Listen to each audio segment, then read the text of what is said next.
आदित्य मिरखेलकर साहेब, अतिरिक्त पोलीस अधीक्षक, नाशिक ग्रामीण यांना अत्याचार विरोधी कृती समिती AVKSचे निवेदन. नांदगाव येथील गुन्हा रजिस्टर नंबर 105/2025 दिनांक 10 मार्च 2025 मधील गंभीर गुन्ह्यातील आरोपींना तात्काळ अटक करा व इतर न्याय मागण्याचे निवेदन अत्याचार विरोधी कृती समिती AVKSच्या वतीने माननीय आदित्य मिरखेलकर साहेब, अतिरिक्त पोलीस अधीक्षक साहेब, नाशिक ग्रामीण यांना विविध मागण्यांचे लेखी निवेदन देण्यात आले. माननीय मिरखेलकर साहेबांनी निवेदनाची तात्काळ दखल घेतली व उपविभागीय पोलीस अधिकारी नांदगाव तालुका तसेच स्थानिक पोलीस स्टेशनला दूरध्वनीवरून या गुन्ह्यातील आरोपींना तात्काळ अटक करण्याचे आदेशित केले.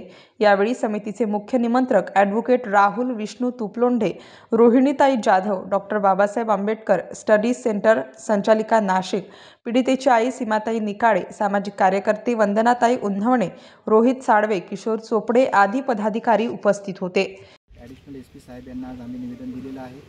निवेदनाचा आशय असा आहे की नांदगाव शहरामध्ये नांदगाव पोलीस स्टेशनला गुन्हा रजिस्टर नंबर 105/2025 नुसार साळवे कुटुंबियांवर जो काही प्राणघातक हल्ला झालेला आहे त्यातील आरोपी अजूनही मोकाट फिरत आहेत. ज्या हल्लेखोरांनी आमच्या मावशींना त्या ठिकाणी गंभीर जखमी केलेलं आहे त्या मालेगाव या ठिकाणी ॲडमिट आहे. तर ते आरोपी मोकाट आहे. त्यामध्ये एक आमची अज्ञान बालिका देखील त्या अत्याचाराची शिकार झालेली आहे आणि आरोपी मोकाट फिरत आहेत आणि पोलिसांनी वेळोवेळी तक्रारदार गेले असता त्यांना उडवाडूची उत्तरं दिलेली आहेत.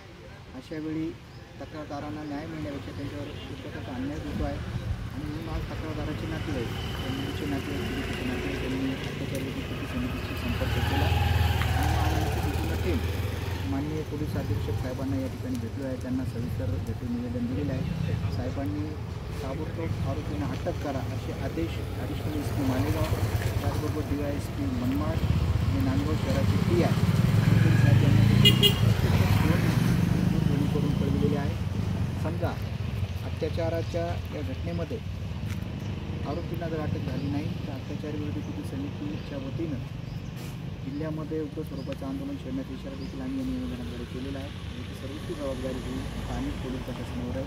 याची देखील पोलीस प्रशासनाने नाशिक स्टार न्यूजसाठी प्रतिनिधी राजेंद्र दोंदे, नाशिक शहर.